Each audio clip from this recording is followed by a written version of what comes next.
Hello everyone. This is a new part to my channel where we're going to be reading short stories from the Warhammer 40k universe.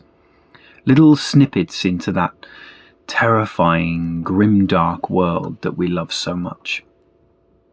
I'm a collector. I collect games, I collect models, and I collect stories. Tonight's story is by Chris Buxey. Have you ever wondered what you would do if you ever had to make a choice? On the one hand is your belief. On the other is logic. But after the fog of war, what happens if you made the wrong choice?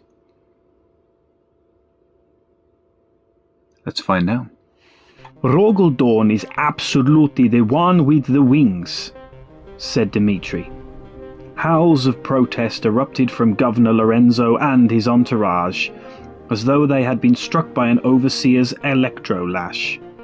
The group of dignitaries stood on the pristine quartz flagstones of the newly rechristened Triumphal Square, the pomp and finery of their garments making Dimitri's artist's robes look all the simpler by comparison.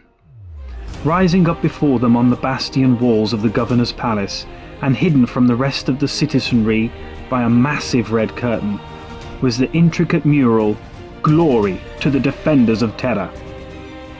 At the centre of the massive artwork stood a winged Rogaldorn, proudly crushing a defeated Horus Lupercal beneath his boot. News of the Loyalist victory and the end of the Civil War had finally reached their world a few short months ago. "No, he hasn't," cried Governor Lorenzo, looking horrified. Dimitri frowned and rubbed his thin beard, leaving a streak of paint on his chin. He looked up at the 20-foot-high work of art that had occupied his every waking thought for weeks. Above them, fluttering cyber cherubs used canid hair brushes to gently add finishing touches to the sunlit clouds. The scene depicted the Imperial host before the walls of Terra, the Emperor's golden light shining down upon the field of victory, but Rogaldorn was very much the focal point that tied it all together. "Well, if Rogaldorn isn't the Primarch with wings, who is?" asked Dimitri. "Sanguinius, Primarch of the Blood Angels Legion." "The Primarch of the Blood Angels has wings? Wouldn't that be a little on the nose?" "Well, what about Ferrus Manus? And his iron hands," piped up Lucrezia, the governor's eldest daughter. Dimitri snorted in amusement. "Yes, but Ferrus is just a nickname given by his legion. Everyone in the Imperium will always remember his real name is..." "Will you shut up about the Iron Hands? Nobody gives a frack about the Iron Hands," screamed Field Marshal Damien, cutting off Dimitri. "Your mural is wrong. Offensively wrong." Dimitri folded his arms across his wiry frame. "Well, I'm not changing it." It's fine. We can just spray over the wings in black. Very quick and easy," said Grand Vizier Poliziano. "Well, you'll just have a black wings," said Dimitri.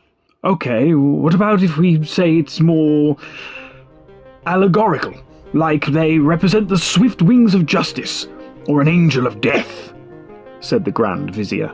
Dimitri pouted, but said nothing. Yes, I like it. Let's lean into that. It's allegorical. Can we make Horus a little more snake-like?" said Governor Lorenzo, pointing at the fallen Horus beneath Dawn's boot. Others began to enthusiastically pitch in ideas. "What about horns? Sharp teeth, glowing red eyes," added Lucrezia enthusiastically. "His eyes are closed because he's dead," said Dimitri. "Oh, good point, I guess. Look, great art has never been made by committee," said Dimitri. "Have any of you ever seen a Primarch?" There was a brief silence. "Well, no," said the governor, after a few moments. "But have you?"